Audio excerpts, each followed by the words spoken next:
ಕಾಂಗ್ರೆಸ್ ಸಚಿವ ಸಂಪುಟ ವಿಸ್ತರಣೆ ಸರ್ಕಸ್.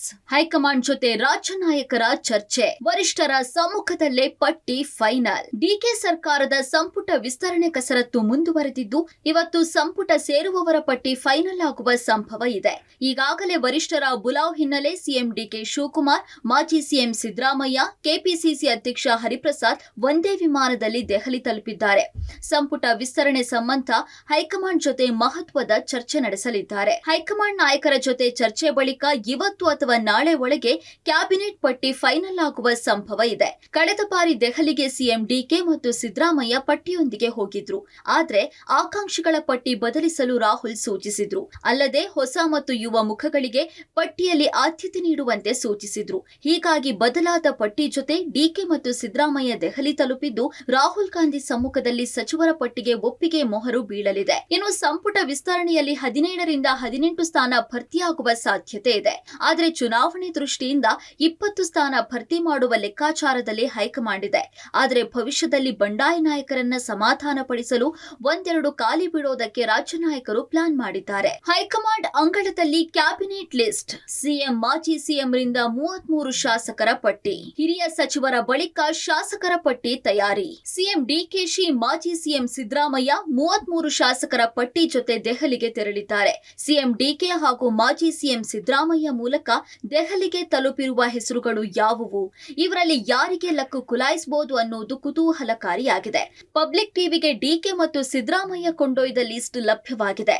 ಇವರಲ್ಲಿ ಯಾರಿಗೆ ಲಕ್? ಎನ್ಎ ಹ್ಯಾರಿಸ್ ಶಾಂತಿನಗರ ಶಾಸಕ, ಎಂ ಕೃಷ್ಣಪ್ಪ ವಿಜಯನಗರ ಶಾಸಕ, ರಿಜ್ವಾನ್ ಅರ್ಷದ್ ಶಿವಾಜಿನಗರ ಶಾಸಕ, ಎಚ್ಸಿ ಬಾಲಕೃಷ್ಣ ಮಾಗಡಿ ಕ್ಷೇತ್ರದ ಶಾಸಕ, ರಾಜೇಗೌಡ ಶೃಂಗೇರಿ ಕ್ಷೇತ್ರದ ಶಾಸಕ, ತನ್ವೀರ್ ಸೇಠ್ ನರಸಿಂಹರಾಜು ಕ್ಷೇತ್ರದ ಶಾಸಕ, ಲಕ್ಷ್ಮಣ್ ಸವದಿ ಅಥಣಿ, ಅಪ್ಪಾಜಿ ನಾಡಗೌಡ ಮುದ್ದೇಬಿಹಾಳ, ಅಶೋಕ್ ಪಟ್ಟಣ್ ರಾಮದುರ್ಗ ಕ್ಷೇತ್ರದ ಶಾಸಕ, ಹಂಪನಗೌಡ ಬಾದರ್ಲಿ ಸಿಂಧನೂರು ಕ್ಷೇತ್ರದ ಶಾಸಕರಾಗಿದ್ದು, ಜಿಎಸ್ ಪಾಟೀಲ್ ರೋಣ ಕ್ಷೇತ್ರದ ಶಾಸಕರು. ಇನ್ನು ಷಡಕ್ಷರಿ ತಿಪಟೂರು ಕ್ಷೇತ್ರದ ಶಾಸಕರಾಗಿದ್ದಾರೆ.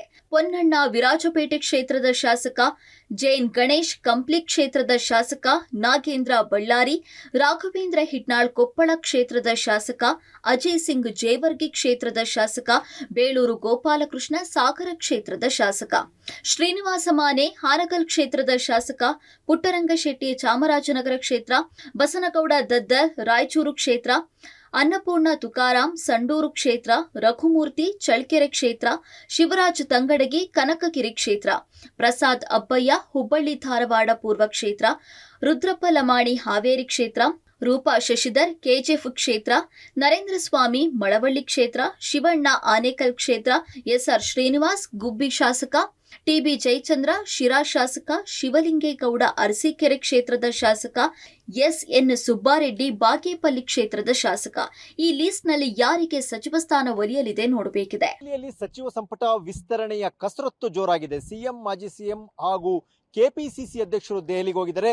ಹಿರಿಯ ಸಚಿವರ ಪಟ್ಟಿಯನ್ನು ಹೊರತುಪಡಿಸಿ 33 ಶಾಸಕರ ಮತ್ತೊಂದು ಪಟ್ಟಿಯೂ ಸೇರಿದಂತೆ ಪಟ್ಟಿ ಜೊತೆಗೆ ಎಲ್ಲರೂ ಕೂಡ ದೆಹಲಿಗೆ ಹೋಗಿದ್ದಾರೆ. ಆದರೆ ದೆಹಲಿಯಲ್ಲಿ ಈ 33 ಪ್ಲಸ್ ಹಿರಿಯ ಮಾಜಿ ಸಚಿವರ ಹೆಸರಿನಲ್ಲಿ ಯಾರಿಗೆ ಲಕ್ ಕುದುರುತ್ತೆ ಅನ್ನುವಂತಹ ಕುತೂಹಲವನ್ನ ಹೆಚ್ಚಿಸಿದೆ ಈಗಿನ ಬೆಳವಣಿಗೆ. ಇನ್ನು ಲಿಸ್ಟ್ ನಲ್ಲಿ ಹಿರಿಯರ ಆಯ್ಕೆಯ ಹೊಣೆ ಎಐಸಿಸಿ ಅಧ್ಯಕ್ಷ ಮಲ್ಲಿಕಾರ್ಜುನ ಖರ್ಗೆ ಹೆಗಲಿಗೆ ವಹಿಸಲಾಗಿದೆ.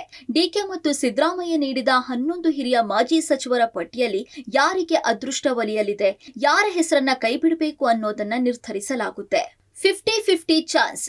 ಜಮೀರ್ ಚಾಮರಾಜಪೇಟೆ ಕ್ಷೇತ್ರ, ಎಸ್ಎಸ್ ಮಲ್ಲಿಕಾರ್ಜುನ ದಾವಣಗೆರೆ ಉತ್ತರ ಕ್ಷೇತ್ರ, ಸಂತೋಷ್ ಲಾಡ್ ಕಲಕಟಕಿ ಕ್ಷೇತ್ರ, ಶಿವರಾಜ್ ತಂಗಡಗಿ ಕನಕಗಿರಿ ಕ್ಷೇತ್ರ, ಲಕ್ಷ್ಮೀ ಹೆಬ್ಬಾಳ್ಕರ್ ಬೆಳಗಾವಿ ಗ್ರಾಮೀಣ ಕ್ಷೇತ್ರ, ಮಂಕಾಳು ವೈದ್ಯ ಭಟ್ಕಳ ಕ್ಷೇತ್ರ, ಮಧು ಬಂಗಾರಪ್ಪ ಸೊರಬ ಕ್ಷೇತ್ರ, ಆರ್ಬಿ ತಿಮ್ಮಾಪುರ್ ಮುಥೋಳ ಕ್ಷೇತ್ರ, ನಾಗೇಂದ್ರ ಬಳ್ಳಾರಿ ಗ್ರಾಮೀಣ ಕ್ಷೇತ್ರ. ಇವರಿಗೆ ಸಚಿವ ಸ್ಥಾನ ಸಿಗಬಹುದು ಅಥವಾ ಸಿಗದೆಯೂ ಇರಬಹುದು. ಯಾವ ಮಾನದಂಡ ಆಧರಿಸಿ ಆಯ್ಕೆ ಮಾಡಲಿದ್ದಾರೆ ನೋಡಬೇಕಿದೆ. ದೆಹಲಿಯಲ್ಲಿ ಸಚಿವ ಸಂಪುಟ ವಿಸ್ತರಣೆಯ ಕಸರತ್ತು ಜೋರಾಗಿದೆ. ಸಿಎಂ, ಮಾಜಿ ಸಿಎಂ ಹಾಗೂ ಕೆಪಿಸಿಸಿ ಅಧ್ಯಕ್ಷರು ದೆಹಲಿಗೆ ಹೋಗಿದ್ದಾರೆ. ಹಿರಿಯ ಸಚಿವರ ಪಟ್ಟಿಯನ್ನು ಹೊರತುಪಡಿಸಿ 33 ಶಾಸಕರ ಮತ್ತೊಂದು ಪಟ್ಟಿಯೂ ಸೇರಿದಂತೆ ಪಟ್ಟಿ ಜೊತೆಗೆ ಎಲ್ಲರೂ ಕೂಡ ದೆಹಲಿಗೆ ಹೋಗಿದ್ದಾರೆ. ಆದರೆ ದೆಹಲಿಯಲ್ಲಿ ಈ 33 ಪ್ಲಸ್ ಹಿರಿಯ ಮಾಜಿ ಸಚಿವರ ಹೆಸರಿನಲ್ಲಿ ಯಾರಿಗೆ ಲಕ್ ಕುದುರುತ್ತೆ ಅನ್ನುವಂತಹ ಕುತೂಹಲವನ್ನ ಹೆಚ್ಚಿಸಿದೆ ಈಗಿನ ಬೆಳವಣಿಗೆ. ದೆಹಲಿಗೆ ಆಕಾಂಕ್ಷಿತ ಶಾಸಕರ ದಂಡು, 20ಕ್ಕೂ ಹೆಚ್ಚು ಶಾಸಕರ ಠಿಕಾಣಿ. ಈ ಬಾರಿ ಸಂಪುಟ ಸೇರಲೇಬೇಕು ಎನ್ನುವ ಹಂಬಲದಿಂದ ಹಲವು ಶಾಸಕರು ದೆಹಲಿಯಲ್ಲೇ ಠಿಕಾಣಿ ಹೂಡಿದ್ದಾರೆ. ಸಿಎಂ ದೆಹಲಿಗೆ ತೆರಳುವ ಮುನ್ನವೇ ಶಾಸಕರು ದೆಹಲಿ ಪರೇಡ್ ನಡೆಸಿದ್ದು ಹೈಕಮಾಂಡ್ ಬಾಗಿಲು ತಟ್ಟಿದ್ದಾರೆ. HK. Patil, Rayareddy, ಆರ್.ವಿ. Deshpande, PM Narendra Swamy, RB. Timmapur, Salim Ahmed, TG. Jayachandra, Rahim Khan ಸೇರಿ ಹಲವರು ದೆಹಲಿಗೆ ಭೇಟಿ ನೀಡಿದ್ದಾರೆ. ಮಂತ್ರಿಗಿರಿಗೆ ಪರಿಗಣಿಸುವಂತೆ ಹೈಕಮಾಂಡ್ ನಾಯಕರ ಭೇಟಿಯಾಗಿ ಮಾತುಕತೆಗೆ ಪ್ರಯತ್ನ ನಡೆಸಿದ್ದಾರೆ. ಇನ್ನು ಹೈಕಮಾಂಡ್ ಅನುಮತಿ ಕೊಟ್ರೆ ಕೂಡಲೇ ಸಂಪುಟ ವಿಸ್ತರಣೆಯಾಗಲಿದೆ ಅಂತ ಡಿಸಿಎಂ ಪರಮೇಶ್ವರ್ ಹೇಳಿದ್ದಾರೆ. ಹೈಕಮಾಂಡ್ ಎಸ್ ಅಂದ್ರೆ ಹೆಸರುಗಳು ಕ್ಲಿಯರ್ ಆಗಲಿದೆ. ನಂತರ ಇಲ್ಲಿ ಗವರ್ನರ್ ಸಮಯ ನೋಡಿಕೊಂಡು ಪ್ರಮಾಣ ವಚನಕ್ಕೆ ದಿನಾಂಕ ನಿಗದಿ ಮಾಡಬಹುದು. ಸಂಪುಟ ವಿಸ್ತರಣೆಗೆ ಕೆಲವು ಮಾನದಂಡಗಳ ಬಗ್ಗೆ ಚರ್ಚೆ ಮಾಡಿದ್ದು ಮುಂಬರುವ ಚುನಾವಣೆಯನ್ನ ದೃಷ್ಟಿಯಲ್ಲಿ ಇಟ್ಕೊಂಡು ನಿರ್ಧರಿಸಲಿದ್ದಾರೆ ಎಂದರು. ಇನ್ನು ಸಚಿವ ಎಂಬಿ ಪಾಟೀಲ್ ಪ್ರತಿಕ್ರಿಯಿಸಿ, ಸಂಸತ್ ಅಧಿವೇಶನ ನಡೀತಾ ಇದೆ. ರಾಹುಲ್, ಖರ್ಗೆ, ವೇಣುಗೋಪಾಲ್ ಅವರು ಬ್ಯುಸಿ ಇದ್ದಾರೆ. 3-4 ದಿನದಲ್ಲಿ ಸಂಪುಟ ವಿಸ್ತರಣೆ ಆಗಬಹುದು ಎಂದರು. ಅಲ್ಲ, ಅವರು ಇವತ್ತೇನೋ ಚರ್ಚೆ ಮಾಡಿ ಹೈಕಮಾಂಡ್ ಅವರು ಅನುಮತಿಯನ್ನು ಕೊಟ್ಟರೆ ಇಮಿಡಿಯೇಟ್ ಆಗಿ ಆಗುತ್ತೆ. ಅಲ್ಲಿ ಎಸ್ ಅಂದ ತಕ್ಷಣ ಲಿಸ್ಟು ಕ್ಲಿಯರ್ ಆದ ತಕ್ಷಣ ಇಲ್ಲಿ ಗವರ್ನರಿಗೆ ಅವ್ರ ಸಮಯ ನೋಡಿಕೊಂಡು ತಿಳಿಸ್ತಾರೆ. ಕೆಲವು ಮಾನದಂಡಗಳನ್ನು ಚರ್ಚೆ ಮಾಡ್ತಾ ಇದ್ದಾರೆ ಅಂತ ಕೇಳಿದ್ದೇನೆ ನಾನು. ಅದರಲ್ಲಿ ಯುವಕರಿಗೆ ಹೆಚ್ಚು ಪ್ರಾತಿನಿಧ್ಯ ಕೊಡಬೇಕು ಅನ್ನೋದು ಕೂಡ ಒಂದು ಅಂಶ. ಅದನ್ನು ಕನ್ಸಿಡರ್ ಮಾಡಬಹುದು. ಆಗುತ್ತೆ. ಪಾರ್ಲಿಮೆಂಟ್ ಸೆಷನ್ ಬೇರೆ ನಡೆದಿದೆ. ಅಲ್ಲಿ ನೋಡಿ, ಅದು ಅಲ್ಲಿ ಹೋಗಿ ಅಲ್ಲಿ ಏನು ಡಿಸ್ಕಷನ್ ಆಗುತ್ತೆ. ಪಾರ್ಲಿಮೆಂಟ್ ಸೆಷನ್ ಬೇರೆ ನಡೆದಿದೆ. ಅಲ್ಲಿ ರಾಹುಲ್ ಗಾಂಧಿಯವರು, ಮಲ್ಲಿಕಾರ್ಜುನ್ ಖರ್ಗೆ ಅವರು, ಆಮೇಲೆ ಸುರ್ಜೇವಾಲಾ ಅವರು, ವೇಣುಗೋಪಾಲ್ ಅವರೆಲ್ಲರೂ ಕೂಡ ಅದರಲ್ಲಿ ಬ್ಯುಸಿ ಇದ್ದಾರೆ.